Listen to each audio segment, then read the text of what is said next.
Unified pension scheme का recommendation इस committee ने किया और आज प्रधानमंत्री श्री नरेंद्र मोदी जी की अध्यक्षता में यूनियन कैबिनेट ने यूनिफाइड पेंशन स्कीम को अप्रूव किया है, इसको अनुमोदित किया है और ये स्कीम अभी आने वाले समय में लागू होगी। इस स्कीम के 5 पिलर्स हैं। सबसे इंपॉर्टेंट विषय था कर्मचारियों की तरफ से कि हमें अश्योर्ड अमाउंट एक चाहिए, जो बहुत लॉजिकल और वाजिब रिक्वायरमेंट था। तो इस डिमांड पे एक मेथोडिकल वे में काम करके और एक्चुअरियल साइंसेस, जो लोग आगे का भविष्य का रिक्वायरमेंट वगैरह कंप्यूट करने का एक तरीका होता है जिसको एक्चुअरियल साइंस बोलते हैं, उनके साथ मिलके कई तरह के फाइनेंशियल मॉडल्स को प्रोजेक्ट करके और सबके साथ मिलके एक सिस्टमेटिक तरीके से 50% अश्योर्ड पेंशन, ये इस यूपीएस का सबसे पहला पिलर है। इसकी डिटेलिंग देखनी चाहिए हमें। जो ये अमाउंट मिलेगा वो रिटायरमेंट से पहले के 12 महीनों की एवरेज बेसिक पे का 50% होगा। मैं रिपीट कर रहा हूं, अश्योर्ड पेंशन का जो अमाउंट है that will be the average of basic पे ऑफ 12 मंथ्स बिफोर सुपर एनुएशन, उसका 50% होगा। और इस फुल पेंशन के लिए जो क्वालिफाइंग सर्विस रहेगी वो रहेगी 25 इयर्स, यानी 25 वर्ष तक अगर किसी ने काम किया है, सेवा की है, तो उसको फुल पेंशन यानी जो ये अश्योर्ड पेंशन का अमाउंट है वो मिलेगा। 25 साल से अगर कम है लेकिन 10 साल से ज्यादा है तो उसमें प्रोपोर्शनेट पेंशन रहेगी, प्रो रेटा वो पेंशन का अमाउंट बनेगा। जो कभी किसी कर्मचारी की डेथ हो जाए तो फैमिली पेंशन एक बहुत बड़ा, स्पाउस के लिए ये बहुत बड़ी एम्प्लॉयज की एक रिक्वायरमेंट थी, डिमांड थी। तो सेकंड पिलर इस यूपीएस का है अश्योर्ड फैमिली पेंशन। किसी भी कर्मचारी के डिमाइज से पहले, इमीडिएटली पहले जो पेंशन थी, अमाउंट था, उसका 60% मिलेगा एम्प्लॉय के, डिसीज्ड एम्प्लॉय के स्पाउस को। ये सेकंड पिलर है। थर्ड पिलर है अश्योर्ड मिनिमम पेंशन। कई बार देखा कि सर्विस कम होती है और कंट्रीब्यूशन जितना हुआ है उससे एक सफिशिएंट अमाउंट नहीं मिल पाता था, और ये अपने आप में एक बड़ा विषय था केंद्र सरकार के कर्मचारियों का और एनपीएस में जुड़े सभी कर्मचारियों का। इसीलिए एक minimum assured pension, assured minimum pension 10,000 rupees per month, वो इसमें यूपीएस में थर्ड पिलर ये रखा गया है।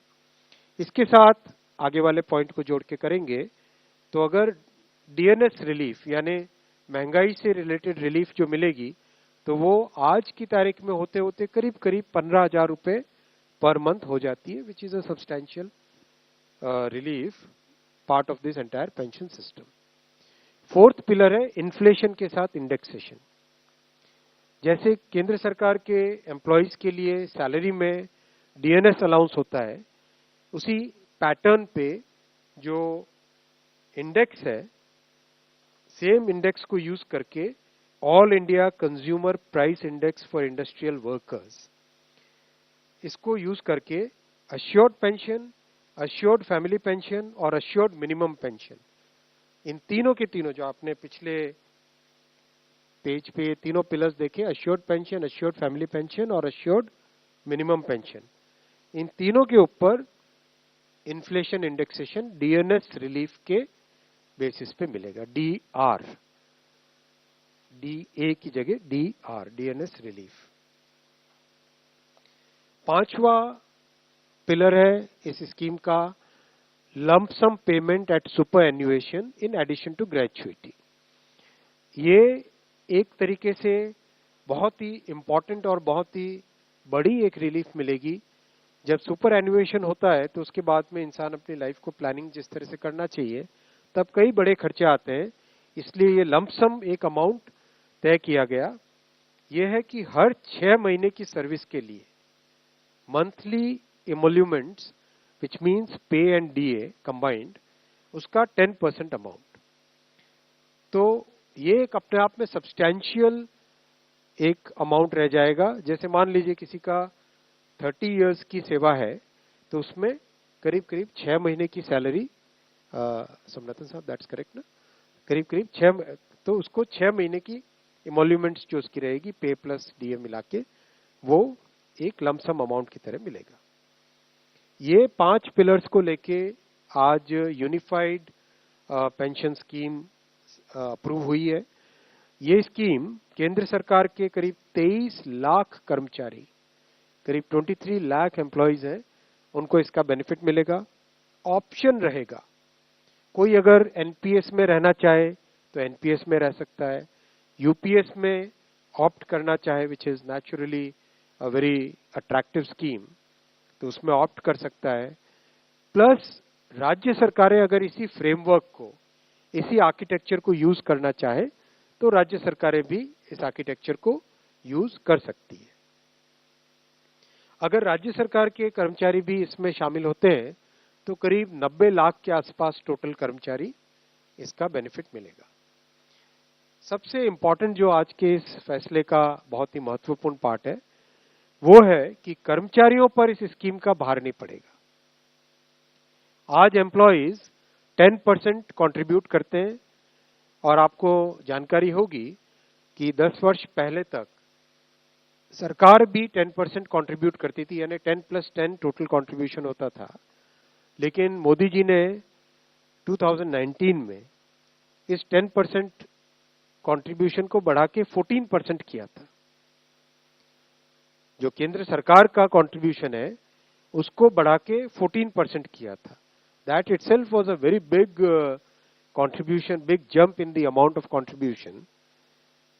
अब वो कंट्रीब्यूशन बढ़ के 18.5% हो जाएगा। वो कंट्रीब्यूशन बढ़ के 18.5% हो जाएगा। ये स्कीम 1/4/2025 से लागू होगी।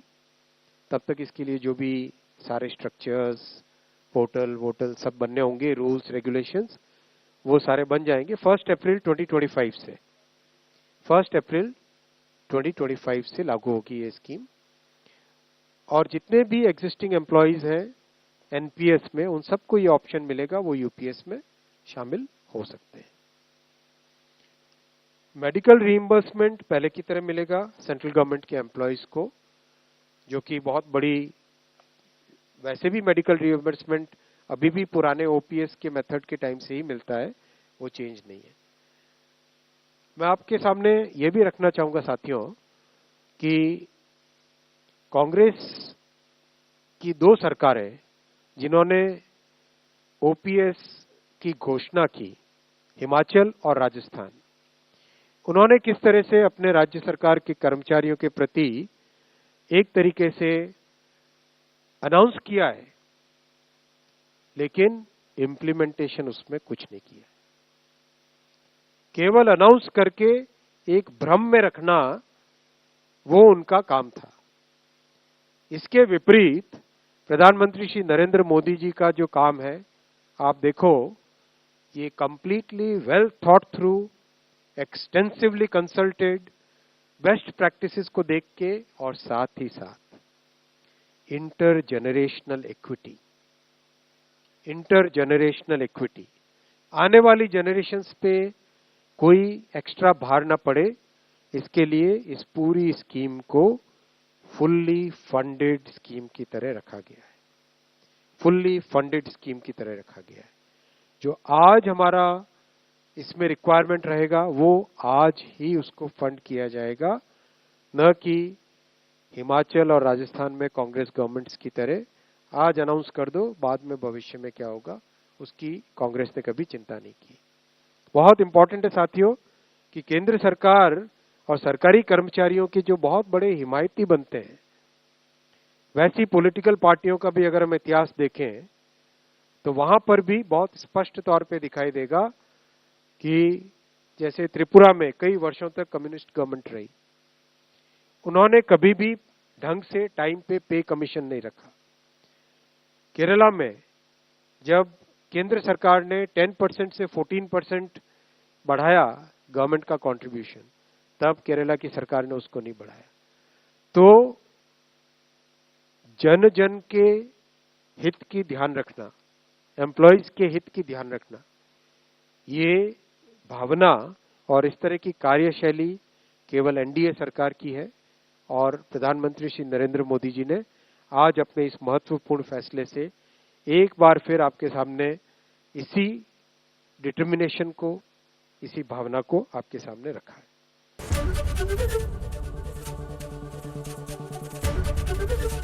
एबीपी गंगा, खबर आपकी, जुबान आपकी।